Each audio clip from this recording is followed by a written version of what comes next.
کہ you N نے بھی امریکہ نے بھی یو کے میں بھی انہوں نے یہ سوال اٹھایا کہ ہمیں امید ہے کہ وہاں پر جو ہے نا انتخابات صاف شفاف ہوں گے اور عوام کو اپنا مینڈیٹ جو ہے نا جو وہ صحیح طریقے سے دینے کی آزادی ہوگی. اب دوسری طرف کیا ہو رہا ہے, وہ کبھی جو بھارتی وزیر اعظم ہیں کبھی پانی کے نیچے جا رہے ہیں, وہ کوئی خاص طرح کا یونیفارم جو تیراکی کا, کبھی وہ جناب فضاؤں میں نظر آ رہے ہیں, کبھی وہ مندروں میں نظر آ رہے ہیں, پھر اسی مندروں کے نام پر ہیٹ سپیچ ہے. اچھا, اب میں اکثر دوستوں سے سوال کرتا تھا کہ انہوں نے پچھلی دفعہ یہ کہا تھا کہ ہم جو ہے کشمیر پر قبضہ کریں گے اور انہوں نے آرٹیکل 370 جو ہے وہ ختم کیا. اب وہ کہتے ہیں کہ آپ ہمیں, اب یہ باتیں سامنے آنا شروع ہو گئی ہیں کہ 400 ہمیں سیٹیں ملنے کا امکان ہے اور 400 کے لیے یہ سارا کچھ کرنا ہوگا. سٹنگ وزیر اعلیٰ کو کسی سزا کے بغیر جیل بھیج دیا گیا ہے ایک نئے قانون کے تحت. اب وہ یہ کہتے ہیں کہ ہم نے بھارتی آئین بدلنا ہے. اس میں کیا ہے؟ دیکھیے, بھارتی آئین تو انہوں نے بدلنے کی پوری کوشش کی ہے, اور یہ آئین بنیادی طور پہ ہندو نیشنلزم والی بات ہے. وہ بنیادی طور پہ دیکھیے نا, دو چیزیں انہوں نے ٹارگٹ کی ہوئی ہیں. ایک پہلے تھے ٹارگٹ مسلمان, وہ تو آج بھی ہیں, ابھی ہیٹ سپیچ شروع ہو چکی ہے, وہ ہیٹ سپیچ شروع ہو چکی, جنگ جو ہے وہ شروع ہو گئی ہے. اور مسلمانوں کے ساتھ ساتھ وہاں کی جو لوئر شیڈول کاسٹ جسے ہم کہتے ہیں, ہم عام طور پہ پاکستان میں یہ لفظ سکھوں کے ساتھ بولتے نہیں ہیں, لیکن بھارت میں تو یہ لفظ باقاعدہ طور پہ وہاں بولا جاتا ہے, اور ان کے آئین میں, قانون میں یہ استعمال کیا جاتا ہے, وہاں جو بھی لکھت پڑھت ہوتی ہے. وہاں پہ دیکھیے جو ان کی لوئر کلاسز ہیں, ان کے ساتھ آپ دیکھیں نا کہ کب سے یہ سلوک جو ہے وہ ہو رہا تھا, اور آج جو ہے وہ, اچھا پہلے ڈھکے چھپے انداز میں کہیں ریجن وائز کہیں مختلف شہروں میں پتہ چلتا تھا کہ وہاں پہ یہ کام ہو, وہاں پہ اب ایک پالیسی بن گئی ہے, اور یہ پالیسی بی جے پی کی ایسی خوفناک پالیسی ہے جس کی بنیاد پر انہوں نے پچھلے الیکشن بھی دیکھیے نا مسلم دشمنی کی بنیاد پر لڑے. جی اب پھر شروع ہے, اور ابھی بھی رام مندر کا آپ نے دیکھا نہیں کس طرح یو پی میں دیکھیے نا, وہاں پہ انہوں نے کسی مسلمان کو ٹکٹ تک نہیں دیا تھا, جبکہ اتنی بڑی مسلم کمیونٹی وہاں پہ آباد, اور وہاں پہ کوئی 21%, یہی تو کہتا ہوں 21% وہاں مسلمان. یہ وہ مہابھارت والا مائنڈ سیٹ ہے کہ جی ہم نے کوئی ترقی کر لی ہے تو ہم اور اب جو معاملہ ہے نا ابھی, تو یہ کسی وقت بھی خطرہ ہے. اور آپ کو میں نے عرض کروں, جناب نریندر مودی صاحب نے اپنے 10 سالہ دور حکومت میں کبھی پریس کانفرنس سے خطاب نہیں کیا, کیونکہ وہاں سخت سوال کا سامنا ہو سکتا ہے. وہ انٹرٹیننگ قسم کے انٹرویو دیتے رہے ہیں. اس بارے میں آپ دیکھیے, ایک ہے جنوبی بھارت, ایک ہے شمالی بھارت. جنوبی بھارت ریزسٹنس دے رہا ہے, جنوبی بھارت ترقی میں بھی آگے ہے, اور شمالی بھارت جو ہے ترقی میں پیچھے ہے. جنوبی بھارت میں ایمرجنگ سٹیٹس ہیں, وہاں پہ لوگ مختلف ہیں. شمالی بھارت میں تمام کی تمام جو سیاست چل رہی ہے وہ ساری نفرت کی بنیاد پہ چل رہی ہے. فاروقی صاحب, اس سے بھی آگے بات چلی گئی ہے کہ کانگریس نے تم مجھے چندہ دو میں تمہیں دھندا دوں گا, اس بنیاد پر کوئی اشتہارات چھپوانے کی کوشش کی, وہ بند ہو گئے. کانگریس کو نوٹس آ گیا, 1700 کروڑ روپے انکم ٹیکس کا نوٹس آ گیا ہے. بالکل ٹھیک ہے. کمیونسٹ پارٹی کو 11 کروڑ کا نوٹس آ گیا ہے. اروند کیجریوال جو ہیں وہ ایک بڑا ہی فضول سا کیس ہے, اس میں ان کو وزیر اعلیٰ کو وہاں ڈال دیا گیا. اس سے پہلے تہاڑ جیل میں بند کر دیا. اس سے پہلے ان کے 2 منسٹر اسی کیس میں 6 مہینے وہاں رہے, اور پھر جو ان کا یہاں پر اپروور بنایا گیا وہ 9 نومبر 2022 کو گرفتار ہوتا ہے. 10 نومبر کو وہ کیجریوال کے حق میں سٹیٹمنٹ دیتا ہے, پھر اسے 6 مہینے جیل میں رکھا جاتا ہے. اچھا, اسی ہفتے وہ 5 کروڑ روپیہ ان کی جو فرم ہے, جو فارماسوٹیکل فرم, وہ 5 کروڑ روپیہ بی جے پی کو چندہ دیتی ہے, اور جب تک وہ اپروور بنتا ہے تب تک اس سے 52 کروڑ روپیہ چندہ لے لیا جاتا ہے, اور پھر وہ سٹیٹمنٹ دیتا ہے, اس کی ضمانت کی مخالفت نہیں کی جاتی, اور پھر وہ اپروور بھی بعد میں بن جاتا ہے. تو یہ دھندا جاری ہے. اب الیکشن کمیشن کے جو اراکین ہیں, پہلے جو اپوزیشن لیڈر کو ساتھ شامل کیا, پہلے سپریم کورٹ نے آرڈر کچھ اور دیا تھا, لیکن انہوں نے جی اپنا وزیر اعظم اور یونین منسٹر امیت شاہ اور ایک اپوزیشن لیڈر وہ شامل کر کے بنایا. وہ کہتا ہے جی کہ مجھے 212 امیدوار بھیجے گئے, شارٹ لسٹ کر کے لوگ بھیجے گئے کہ ان میں سے بنانا ہے. جب میں میٹنگ کے لیے پہنچا تو فوراً مجھے بتا دیا گیا 6 لوگ یہ شارٹ لسٹ ہو گئے ہیں, اور جب میں اندر گیا تو انہوں نے کہا یہ فائنل ہو گئے ہیں، اور یہ تمام لوگ وہ امیت شاہ کے نیچے کام کرتے رہے ہیں۔ اچھا، جو مائنڈ سیٹ آپ نے نفرت کی بات کی، سب سے بڑا دھماکہ یہ ہوا ہے کہ کلکتہ ہائی کورٹ کے ایک جج نے استعفیٰ دے دیا ہے، ابھیجیت پانڈوے۔ انہوں نے کہا جی، اور بی جے پی کی طرف سے الیکشن لڑنے کا اعلان کر دیا۔ انہوں نے کہا کہ میں یہ فیصلہ نہیں کر پاتا، اور یہ بھی اعتراف کیا کہ میں جج ہوتے ہوئے بی جے پی سے رابطے میں تھا، میں یہ فیصلہ نہیں کر پاتا کہ گاندھی ٹھیک تھا یا گوڈسے ٹھیک تھا۔ Very good, very good. اب بنائے نا ٹھیک ہے نا، وہ گوڈسے کو ٹھیک کرے۔ ہاں جی، ہم تو چاہتے ہیں کہ وہ، ہم چاہتے نہیں ہیں لیکن ہم سمجھتے ہیں کہ وہ گوڈسے کو ٹھیک کرے، اور پورا بھارت یہ سمجھے کہ یہ وہ لوگ ہیں جو گاندھی کو ٹھیک نہیں سمجھتے۔ اچھا، گاندھی کو اب انہوں نے کیا کیا ہے؟ گاندھی کو انہوں نے لیڈر بنا دیا ایک ایسی ہاری ہوئی پارٹی کا کہ یہ بھئی یہ تو کانگریس کا لیڈر ہے۔ اچھا، ہم تو دیکھیں جب ہم پاک بھارت تعلقات کے ماضی میں جاتے ہیں، جو متحدہ ہندوستان تھا یعنی بر صغیر جو تھا، اس پہ جاتے ہیں، تو ہمیں تو گاندھی کا کریکٹر جو ہے وہ کبھی مسلم دوستی والا نظر نہیں آیا۔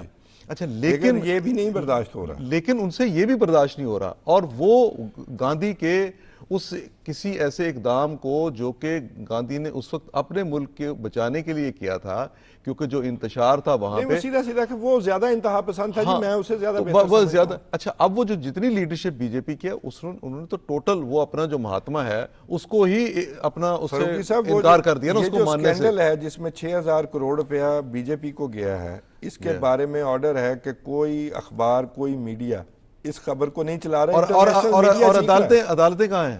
یہ بھی دیکھیں نا، عدالتیں کہاں پہ ہیں؟ عدالتیں تو وہاں کی جو ہیں وہ بالکل اس طرح کے جو انتہا پسندانہ جو اقدامات ہیں اس میں عدالتیں ساتھ ملی ہوئی ہیں۔ آپ کو میں بتاؤں کہ ہمارے یہاں پہ کچھ انڈین جرنلسٹ کافی عرصہ پہلے آئے، تو انہوں نے، یعنی یہ بی جے پی کے پچھلے ٹینیور کی بات ہے، اس وقت انہوں نے بتایا کہ یہ فیصلہ آنا ہے، بی جے پی نے لینا ہے سپریم کورٹ سے، جو اپنا رام مندر کے حوالے سے۔ یا میرے سے اتفاق کرتے ہیں کہ یہ کوئی گرینڈ ایجنڈا ہے جس کے لیے بالکل گرینڈ، آپ کا نظر آ رہا ہے کہ آپ نے جیتنا ہے، اس کے باوجود آپ کچھ زیادہ نشستیں اور ساری یہ بالکل گرینڈ ایجنڈا ہے۔ اس کو پورا کرنے کے لیے بھارت کوئی بھی اس وقت کوئی ایسا اقدام کر سکتا ہے جو پورے خطے کے امن کو، اسے دیوتا کے روپ میں نریندر مودی وہ کو جو پیش کچھ بھی کرنا، دیکھیے وہ جی مندر میں جا کے اس طرح جیسے مسیحا آ گیا ہے، یہ تو دیکھیے نا، مودی جی کے اپنے دماغ کا بھی ایک مسئلہ ہو سکتا وہی مسئلہ ہے کہ بھی آپ نے یہ بتانا ہے کہ جناب ایک اس ملک کو ایک ایسا لیڈر مل گیا جس کا صدیوں سے انتظار تھا۔ اچھا، اب وہ صدیوں سے انتظار والی بات ہے، وہ روایتی، لیکن اس میں خطے کی سلامتی کو بہت سارے خطرات ہیں، نہ صرف خطے کی سلامتی کو خطرات ہیں، بلکہ دیکھیے بھارت جس برے طرح سے جس انتشار کا شکار ہو رہا ہے وہاں پہ اس انتشار کا بھی متحمل پورا خطہ نہیں ہو سکتا۔ آپ کبھی جب بات کرتے ہیں نا کسی دوسرے ملک کی، تو آپ کہتے ہیں کہ اس ملک میں انتشار ہے، اس کے نتیجے میں بدامنی پھیل سکتی ہے۔ ہمیں کوئی یہ پوچھے نا کہ آپ کیوں یہ ڈسکس ابھی کل کیا کیا انہوں نے، اب دیکھیں نا کل انہوں نے کیا کیا، وہ جو ماونواز وہاں پہ جو ہیں علیحدگی پسند جو ہیں، تو وہاں پہ جس طرح آپریشن کیا اور آپریشن کر کے جس طرح سویلینز کو انہوں نے مارا ہے، ان کا قتل عام کیا ہے وہاں پہ، تو یہ بڑا خوفناک واقعہ ہے۔ اسی طرح آپ دیکھیں نا کہ کشمیر کے اندر مسلسل آپ نے ایک جسٹ کاز ہے، مسلسل آپ نے اقوام متحدہ میں، اور اس کے بعد دیکھیں ہوا کیا، مودی نے یہ دعویٰ کیا، میں کہتا ہوتا ہوں کہ آرٹیکل 370 یا کوئی اور آرٹیکل کینسل کر دیں، اس کا اقوام متحدہ کی قراردادوں پہ ان کے آرٹیکل نہ اس پہ اثر پڑنا ہے، دو چیزوں پہ اثر نہیں پڑنا، دو جگہ پہ اثر نہیں پڑنا، نہ اقوام متحدہ کی قراردادوں پہ اثر پڑنا ہے، نہ کشمیری عوام پہ اس کا اثر پڑنا ہے۔ اصل بات ہے کشمیری عوام کے ایکسیپٹ کرنی، کیا وہ کسی ایسی چیز کو ایکسیپٹ کرتے ہیں؟ وہ نہیں کرتے۔ اب ہو یہ رہا ہے نا کہ آپ یہ دیکھیں، باقی تو آپ نے ساری باتیں بڑی بالکل ٹھیک کر دی، لیکن ان دنوں میں مقبوضہ کشمیر کے اندر کتنی تنظیمیں ہیں جن کو بین کیا گیا ہے، وہ ساری کی ساری وہ تنظیمیں ہیں جو مسلمانوں کی وہاں پہ نمائندگی کرتی ہیں اور وہ مطالبہ جمہوریت کا کرتی۔ اچھا، اب اسی طرح سے جس طرح کشمیر کے 2 حصے کیے گئے، لداخ کا علاقہ الگ کیا گیا، وہاں پہ دیکھیں نا، وہاں پہ ان لوگوں کو کیا ہوا کہ جن لوگوں نے ایک ٹائم پہ 370 آرٹیکل جو ہے واپس لینے کی، اس کی جہاں کہیں کچھ لوگوں نے سپورٹ کی، وہ لوگ اب پروٹیسٹ کر رہے ہیں کہ بھی ہم نے، ایک صحافی نے آرٹیکل 370 کے ختم ہونے کی بڑی حمایت کی تھی، اب اس کا کوئی ایشو آیا تو 21 دن وہ کوئی بھوک ہڑتال پہ بیٹھا رہا، کسی نے نہیں پوچھا۔ اب وہ آپ کشمیر کی بات ہم کیوں کریں؟ یہ پنجاب کے کسانوں نے وہ انہوں نے protest غدار کیا تھا قرار تو دے دیا جو بھی ان کے خلاف ہو. مطلب کہ بڑی سختی ہو رہی ہے. یہ کوئی ایجنڈا بڑا خطرناک یہ نظر ایجنڈا آ رہا ہے. خطرناک ہے. اس میں میں جو آخری بات اس میں یہ کہنا چاہتا ہوں وہ یہ ہے کہ کیونکہ میں اس بارے میں بہت زیادہ اس میں تشویش میں ہوں کہ جب بھی انڈیا میں الیکشن آتا ہے کوئی نہ کوئی ایسا واقعہ بڑا جو ہے وہ یہ ہوتا ہے کہ ایک تو وہاں مسلمانوں کے خلاف نمبر جی ایک، وہ تو ہر اور وقت کا دوسری نشان بات ہے. یہ ہے کہ اس ریجن میں پاکستان کے اور حوالے اب ساروں کے خلاف جو بھی اقلیتیں اور ہیں سب کے اور خلاف. سرحد کے پار جو ایک اقدامات ہیں ہندوتوا اس میں، اسٹیٹ اور کی جو وہاں پہ طرف ہے نا وہ دیکھیے سفر وہاں جاری ہے. اور شاید وہ یہی وہاں پہ جو کانگریس وعدہ کے بھی کر لوگ رہے ہیں. اور دوسری پارٹیوں کے لوگ کہہ رہے ہیں وہ یہ بالکل کھلی بات کر رہے ہیں کہ بھارتی حکومت جو ہے اس وقت بی جے پی کی وہ کسی وقت بھی ایودھیا میں یا کسی اور جگہ پہ دہشت گردی کو ایون سپانسر کر سکتی ہے، ایون وہ آنکھیں بند کر کے ہونے دے گی یا کوئی ایسا واقعہ. ابھی ہمارا ایک موضوع اور ہے. ہاں تو میں آخری بات صرف یہی کہ اس بارے میں نہ صرف پاکستان کی حکومت کو خود کو باخبر رکھنا ہے، عوام کو باخبر رکھنا ہے، اور اس بارے میں کم از کم ایک یادداشت کے طور پہ کوئی ایک سپیچ ہمارے جو اقوام متحدہ میں یا کسی اور فورم پہ جو ہمارے مندوبین ہیں ان کو ضرور کرنی چاہیے کہ ہمیں یہ خطرہ ہے کہ بھارت اس الیکشن سے پہلے کوئی ایسی واردات کر سکتا ہے. جی بالکل بڑی اہم بات ہے. اچھا فاروقی صاحب تیسرا بھی ہمارا موضوع ہے، ورنہ میں ایک اور بھی شامل کرتا کہ سوشل میڈیا کے لیے بھی قانون آ رہا ہے کہ سوشل میڈیا ہم پہلے گورنمنٹ چیک کرے گی بھارتی حکومت کہ آپ کنٹینٹ کیا دے رہے ہیں. یہ اتنی پریشانی ہے. ایک ڈرا ہوا ڈکٹیٹر جس کو سویڈن کی ایک وہاں سویڈن کی جو آرگنائزیشن ہے اس نے اس کو کیٹیگری دیا ہے بھارت کو الیکٹورل آٹوکریسی کی طرف جا رہا ہے یہ ملک. چلا گیا یعنی کہ ڈکٹیٹر چلا گیا ہے. انہوں نے تھوڑا سا نرمی کا مظاہرہ کیا، جا چکا ہے بالکل ایک سٹیپ پیچھے ہے. جیسے ہٹلر آیا جمہوریت کے ذریعے، مسولینی آیا، بالکل وہی سٹائل اور وہی گیم. مودی کا وہی سٹائل ہے، مسیحا نظر آنا، کبھی ہواؤں میں کبھی پانی میں، وہ لوگوں کو وہ اپنا آپ آم کھاتے ہیں چوس کے کھاتے ہیں یا کاٹ کے کھاتے ہیں، وہ اس طرح کا. اور اچھا تیسری ایک بڑی تشویشناک جو سٹوری ہمارے سامنے آ رہی ہے کہ ایرانی سفارت خانے پر ان کے ملحقہ جو ہے وہاں پر دمشق میں اسرائیلی حملہ ہوا اور اس میں ان کی القدس فورس کے جو ہیں بریگیڈیئر جنرل رضا زاہدی وہ جو ہیں اس میں ہلاک ہوئے. تو کس طرف جاتا دیکھ رہے ہیں مشرق وسطیٰ کو؟ دیکھیے یہ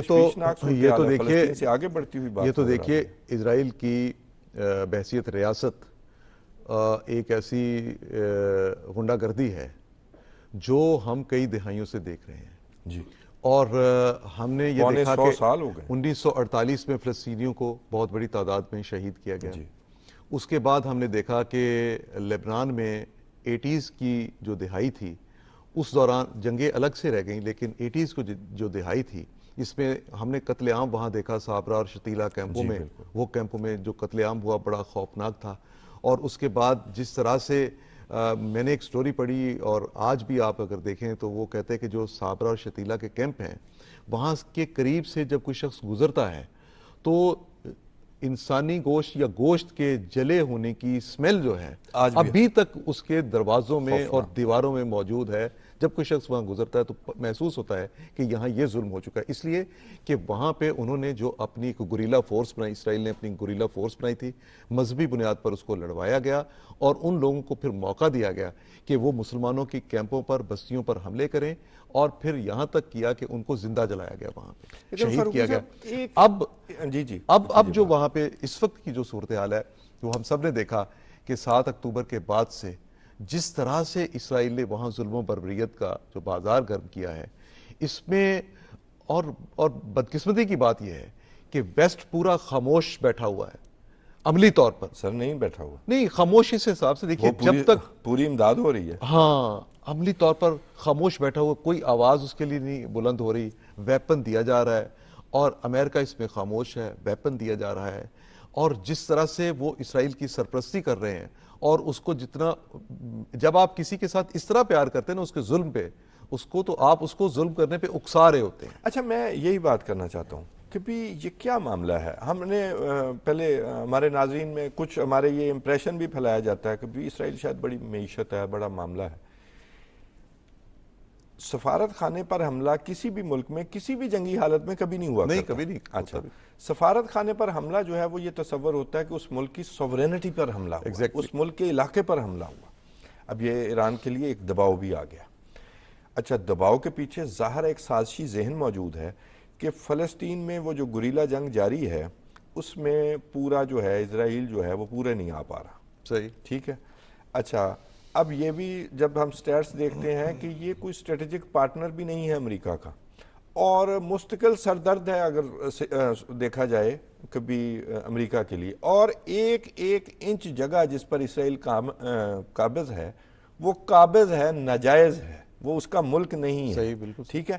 اتنے خطروں میں گھرا ملک جو مسلسل 76-70 سال سے حالت جنگ میں ہے, خوف میں ہے وہ بھی, تو یہ جنگ بڑھانے کی کوشش ہے, اس طرح سسٹین کر پائے گا سارا کچھ؟ دیکھیے مجھے تو یوں لگتا ہے کہ یہ تو وہ جو جنگ کو کہ اپنی شکست کو ایران کا یہ موقف بالکل درست ہے کہ لبنان اور جو غزہ کی لبنان اور غزہ کی جو جنگ ہے, جو صورتحال اس وقت ہے, اس کو اس خطے سے باہر نکال کے تو پھیلانے کی کوشش کی جا رہی ہے.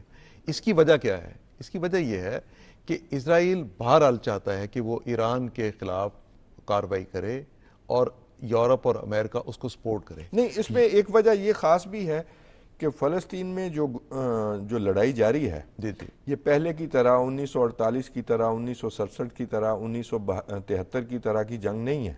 اس دفعہ ایک ریزسٹنس آئی ہے فلسطینی عوام نے, کیونکہ آپ کو پتہ ہے اسرائیلی وزیر اعظم اپنی پبلک میں بھی بڑے اس وقت عوام مظاہرے بھی ہو رہے ہیں کہ الیکشن کروائے جائے, تو یہ توجہ ہٹانے کے لیے اور زیادہ مال کمانے کا کبھی نہیں. یہ تو باقاعدہ طور پہ یہ جو بات آپ کر رہے ہیں یہ وہاں پہ باقاعدہ طور پہ جنگ کا دائرہ اس پہ الزام لگ رہا ہے کہ آپ اپنے وہ جو جن لوگوں کو آپ یرغمالی کہتے ہو تو ان کو بھی آپ اس لیے نہیں لا رہے کہ آپ کو خطرہ یہ ہے, آپ اس جنگ کو اور تشدد کر کے عوام کی توجہ جو ہے اس کو ہٹانا چاہتے ہیں. لیکن میں اسرائیل کی اس رائے عامہ کو بھی نہیں مانتا.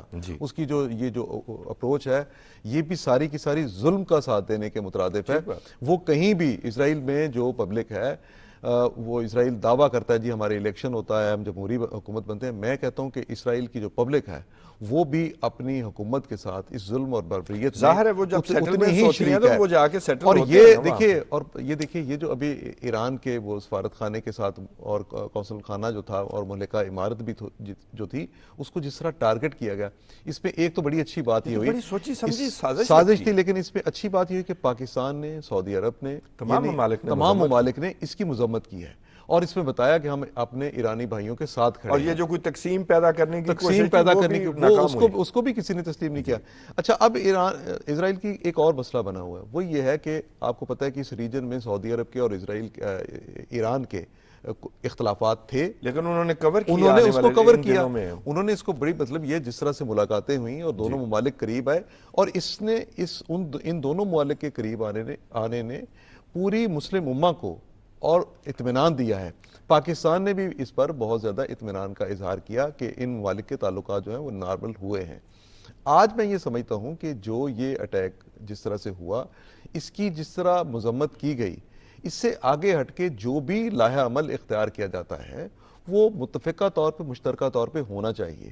یعنی یہ جو بربریت کا جس طرح اٹیک کا آج مظاہرہ کیا, کہنے کا مقصد یہ ہے کہ امہ کے جو ممالک ہیں وہ بالکل وہ آگے بڑھ کر اس جنگ کو پھیلنے سے روکیں اور کیونکہ یہ ایک سازش لگتی ہے کہ ایران کو اس جنگ میں دیکھیں سیریا کو تو اس نے ٹارگٹ مسلسل کیا ہوا ہے. آپ کو پتہ ہے کہ آج سے نہیں, اور جس طرح دیکھیے جس طرح سے امریکہ نے بھی یہاں پہ وائلیٹ کیا تھا, جس طرح امریکہ نے وہاں پہ آپ کو پتہ ہے جنرل قاسم سلیمانی والا واقعہ ہوا, اور اس سے پہلے یہ ابھی دسمبر 23 میں یعنی ابھی 3 مہینے پہلے 4 مہینے پہلے تب بھی میزائل حملہ ہوا تھا اور ایک سینئر جو موسٹ سینئر وہاں جو کمانڈر تھے وہ اس میں جاں بحق ہوئے. اور ابھی جو ابھی 4 دن پہلے والا جو واقعہ ہے اس میں بھی اگر یہ واقعہ جو ہے ان کو یہاں پہ نہ روکا گیا تو اس کا مطلب ہے یہ آئندہ بھی ہوں گے. اب مسئلہ کیا ہے, اگر ایران یہ ہے کہ یہ تو ایسا واقعہ ہے کہ جس میں آپ کو بلایا جائے کہ آؤ مجھ پر حملہ کرو تاکہ میں بات کو آگے بڑھا سکوں. میں یہ کہنے لگوں کہ اگر ایران اس میں اب ہوتا کیا ہے, ایک عالمی رائے عامہ کا پریشر آ جاتا ہے, اپنے عوام کا پریشر آ جاتا ہے کہ بھی اس نے یہ حرکت کی ہے تو آپ اس کو, ایران کی حکومت کی میں سمجھتا ہوں کہ یہ بڑی ہی ایک بہت مدبرانہ اور بڑی ہی پازیٹیو ایک اپروچ ہے اس وقت کہ وہ اس کو باہر نکل کے اس طرح سے جواب نہیں دے رہے. لیکن بہرحال ایک دباؤ تو وہ آ ایک گیا دباؤ ہے، آپ کی لیکن sovereignty پر اس کا حملہ ہو گیا۔ اس سے صرف فرق یہ بہت پڑا- بڑی شرارت ہوئی ہاں ہے۔ جی، اس سے فرق صرف یہ ہے کہ آپ خطے میں یا اس پورے خطے سے باہر بھی آپ کسی کوئی بڑی جنگ چاہتے نہیں ہیں۔ یعنی اگر ایران یہ جنگ نہیں چاہتا تو میرا خیال ہے کہ اس وقت امریکہ کو اور یورپی ممالک کو اس بارے میں سوچنا چاہیے کہ اگر یہ جنگ پھیلے گی تو کیا انہیں اس کا فائدہ لیکن کیا ہوگا؟ یہ میسج جائے گا کہ جنرل سلیمانی بھی جاں بحق ہوئے اور وہ تو چلیں اور کیس تھا، اب یہ جو معاملہ ہے کہ اس میں بھی یہ میسج جائے گا کہ اگر ایران ریسٹرینٹ کا مظاہرہ کرتا ہے، جیسے کہ ہم نے کہا کہ ہم یہ ایکسپیکٹ کرتے ہیں کہ ہوش مندی کا، اس سازش کو اور دانش کا مظاہرہ، اس سازش کو پہچانا جائے کہ بھی یہ جنگ کو پھیلانا چاہتا ہے اسرائیل، تو اس سے ایک کمزوری کا تصور بھی تو جائے گا کہ آپ کی سوورینٹی پر حملہ ہوا، پھر اس کا نہیں پریشر آتا؟ دیکھیے بعض اوقات جو ڈفرینٹ سٹیٹس ہیں نا وہ اپنے حالات کے مطابق، یہی سب سے بڑی جواب اسٹیٹس دیا جائے گا لیکن کہ جواب اپنے دیا حالات جاتا کے ہے مطابق۔ لیکن اپنے حالات کے مطابق، یہ نہیں کہ آپ دوسرے کی مرضی پوری کریں۔ اور دیکھیں اسرائیل کی تو خواہش ہے کہ یہ جنگ پھیلے، اور اس کی یہ خواہش ہمیشہ سے رہی کہ وہ جہاں جب کبھی ایران کے اندر واقعات بھی ہوئے، اس کی یہ خواہش ہے کہ امریکہ اور دوسرے ممالک اس کا ساتھ دیں، کہ وہ جواز بنا کے، کبھی وہ ایران کے نیوکلیر پروگرام کو جواز بنایا جاتا ہے، کبھی وہاں پہ کہ غزہ میں سپورٹ کی ہے، کبھی یہ کہا جاتا ہے کہ لبنان میں جو عسکریت پسند ہے غزہ ان میں کو سپورٹ سپورٹ کیا جب ہے۔ بھی کی ہوگی جی، ایرانی سائنسدان کب مارا گیا تھا؟ آپ کو ہاں تو یاد وہ اس سے ظاہر ہے کہ ہاں تو کب اس سے سے ایرانی پہلے کی، مفادات پر حملے اور ہو رہے ہیں؟ مسلسل ایران میں کئی ایسے واقعات اور جو ہیں ایسی وہ کوئی ہوئے۔ ریاست میں اسرائیل رہ کے دکھائے نا، جیسی فلسطین بنائی ہوئی ہے، نہ فضا اپنی، نہ کچھ ساحل نہیں، اپنا، نظر بند نظر بند نظر بند ریاست۔ اور آپ کبھی دیکھیں کہ وہ لوگ جو وہاں پہ ہیں، جو غزہ کے لوگ تھے، ان کو جو اسرائیل کے اندر جو داخلے کی اجازت میں تھا، آپ کو پتہ ہے کہ وہاں پہ تقریباً کوئی 1 لاکھ کے قریب لوگ ایسے تھے جو روزگار کے لیے وہاں جاتے ہیں۔ وہ جن چیک پوسٹوں سے گزرتے ہیں، کتنے کیمرے ان کو ہر وقت ان پہ نظر رکھتے ہیں، اور کتنی جگہوں سے انہیں گزر کے جانا پڑتا ہے، اور بالخصوص جو وہاں پہ سب سے برے حالات پیدا کیے جاتے ہیں وہ فلسطینی خواتین کے لیے پیدا کیے جاتے ہیں، کہ وہ فلسطینی خواتین کن راستوں سے گزر کے ان کو وہاں پہ جانا پڑتا ہے۔ جناب میں ایک اور بات ایڈ کر دوں، جو اسرائیل کی ٹیریٹری میں جو فلسطینی مسلمان رہتے ہیں، اس خطے کے، اس علاقے کے وہ مالک ہیں صدیوں سے، ان کو وہاں رہنے کے لیے رہائشی اجازت نامہ چاہیے، وہ اسرائیل کی حکومت دیتی ہے، اور ظلم کیا ہوتا ہے۔ اور یہ دیکھیں نا کہ وہاں پہ جو آپ نے پہلے بات کہی نا، بڑی اچھی بات ہے کہ آپ نے بالکل درست کہا کہ وہ اس کا ایک ایریا وہ ہے جو اقوام متحدہ کے ایک رکن ملک کے طور پر ہے، باقی سارا اس کا ناجائز قبضہ ہے، اور اس ناجائز قبضے پہ آئے دن وہ اپنی آبادی یہاں بھی یہ جب شروع ہوا تھا، یہ اقوام متحدہ نے مان لیا کہ ناجائز قبضہ یہ بھی دیکھیے یہ جو تنازع جو شروع ہوا غزہ والا، یہ بھی تبھی شروع ہوا کہ جب، میں آخری بات کہہ دوں، کہ ناجائز قبضہ جو تھا اور ہر روز گھروں سے محرومی جو تھی، ان کے آبادیاں مسمار کیے جا رہے تھے، وہاں سے یہ شروع ہوا۔